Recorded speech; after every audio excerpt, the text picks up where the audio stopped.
Hello and welcome to the 𝐤𝐚𝐢𝐥𝐲. I am your host, Christene Marie, and I wanted to pop on here tonight to talk about 4 different questions I'm asking myself as I wrap up 2025 and head into 2026.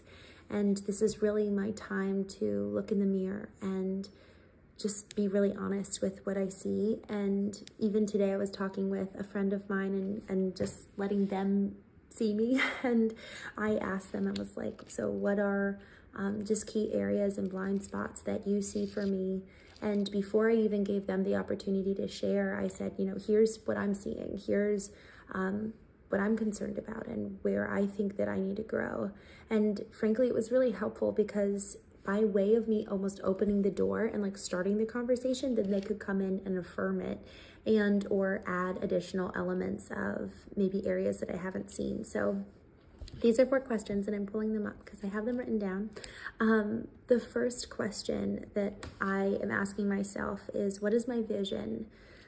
And it gets deep and wide and vast once you really dig into this, because it's not just what's my vision for life in general, but it's what's my vision for every single entity that I own or am participating in. So for me, it's the Knowing Agency, also Foundation First, which is the marketing aspect for home service companies. And frankly, this, my partner Leandra and I really haven't done too much with. We're doing some work for some clients and it's great, but it's really not much more than that. So I've got the Knowing Agency doing branding and marketing for executives and organizations, serving as fractional CMO, and then obviously executing the work. And then I've got the Craft and Calling, which is relatively new, and it's a community and podcast for folks in the home services space. And obviously Knowing, which we're doing retreats, Knowing dinners, a whole slew of things. And so there's a lot just there. But then when I start thinking about, all right, well, what's my vision for my relationship with my mom and dad? What's my vision for my relationship with my sisters? And then you actually start going beyond just business and you start analyzing your vision for the key areas of your life. What's my vision for health? How do I want to physically feel throughout 2026? Are there areas in my life or my body that actually need healing physically, emotionally, spiritually? Man, y'all, when we actually really start digging into it, there's this question, what's my vision for, insert blank. There's a lot of blanks to put in there. There's a lot to insert and there's a lot to consider. And then it's not just what's my 1 year. So once you kind of identify what are all those topics that I want to consider my vision for, it's not just for 2026. Where do I want to be in 5 years in these categories? Where do I want to be in 10 years in these categories?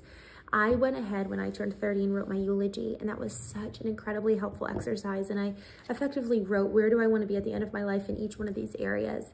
I also include travel in that because travel is something that when I wrote my eulogy, I actually realized how much I had never really thought with intention, what do I want when it comes to travel? It was more so just something that would happen by happenstance. And y'all, I don't want to live that way in any area of my life. I don't want to live by accident. I don't want to live without intention. And to be intentional, we must have clarity. We must have clarity. There's a scripture that says, without vision, the people perish. We must have vision. And so this time we've got, I think it's 16 days until Christmas and 23 days until 2026. So we've got time. We've got time if we really take advantage of the days before us. And so the question is, are we going to be good stewards of this time over the next 3 weeks, or are they going to pass us by because we're not living with intention? Even first getting a vision of, my vision for the next 20 plus days is to walk into 2026 knowing my vision. All right, well then what are the steps to implement your vision for these next 3 weeks? Maybe that part of that is actually crafting out your vision. And it doesn't have to be all of those categories. That's a lot. And frankly, it could take a decent amount of time. It could probably take a full day just to identify your vision for each one of those areas, considering that timeline that I just offered. And y'all, I'm planning to do that. Take days to do this. What better thing can we do over the holidays than get clear on the life we want to live? So that's number one. Question number one, what is my vision for insert blank, and then for 1 year, 5 years, 10 years? And my second question that I'm asking myself is, what do I need to stop doing? And I've got a decent, it's not a very long list, but it's a poignant one. One of the things that I realized this year that I actually started seeing was that I stopped being in so many meetings, but then what I ended up doing was that I ended up actually not being as effective, because I would be in a meeting and then have like an hour or two in between the next one, whereas honestly in 2024 we were fractional CMO for a very massive company, and I was in meetings for a good chunk of most days.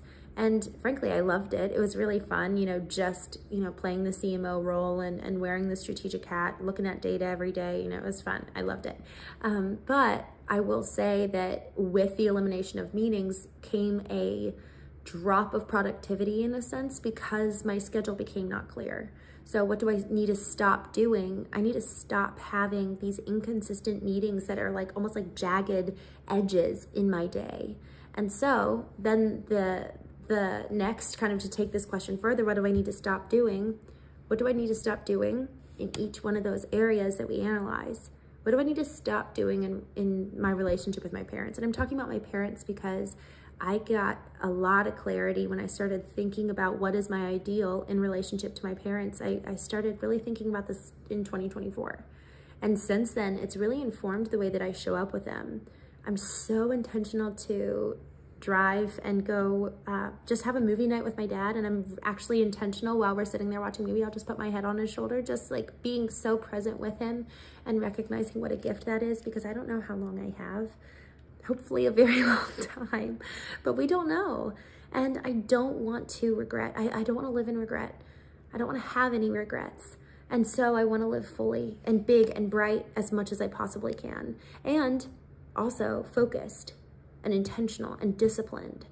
So one of the things that I actually need to stop doing this upcoming year is I really need to pull back on travel, and rather, how do I want to travel? So it's not just stop traveling, it's I actually want to stop doing less of my life not scheduled, because there has been a lot of spontaneity pretty much honestly ever since my husband left. So much of my life has been rather reactive, moving with the flow, and there's been so many incredible, really truly remarkable opportunities, like being in a movie, which was a fulfillment of my childhood dreams. So obviously I want to maintain being nimble, but I really want to bring in focus and discipline to a level that I frankly haven't existed in since I had a pretty normal life when I was previously married for 8.5 years. So I'm excited to stop being so spontaneous, and among other things, right?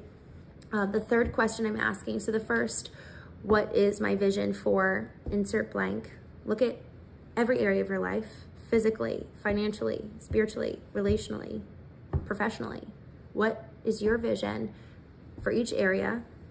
1 year, 5 years, 10 years. Second, what do I need to stop doing in each one of those categories to fulfill my vision? Third question, what do I need to start doing? And I'm not actually taking this to every single category. I'm looking for one key habit, key behavior change to implement every single day to ensure that I am that much closer to the vision. What's my one thing? And Gary Keller and Jay Papasan talk about this in their book called The One Thing. What's the lead domino in your life? And when I realized my lead domino at face value was my mornings. If I can master my mornings, waking up at 4 a.m., having my 4 a.m. to 8 a.m. block, man, my day, my life was gold. That was probably the most successful I've ever been in my life, was having my mornings. But I realized the lead domino was actually the night before. I needed to go to bed. I have to go to bed to wake up and actually have those 4 hours be so productive, because those are my time. Those are my hours. And so otherwise, the night before, if I'm not honoring that time, I'm not honoring me at the end of the day. So that was important to realize. And then lastly, the fourth question is, what constitutes a win for every day, no matter what else? I love this question, and I have my answer, and I don't want to tell you because I want you to ask yourself this. Y'all, what does winning look like? What would make you be able to go to bed feeling fulfilled? And this is really, really important to consider, because here's the thing. I was in a men's retreat, and I was asking the men this question, you know, what's the thing? Because for a lot of them, they were actually moving through a time in their life when, you know, they were starting to be more home-based, and, you know, in the past they had been out with friends, and there was just a different metric of success. We have to analyze the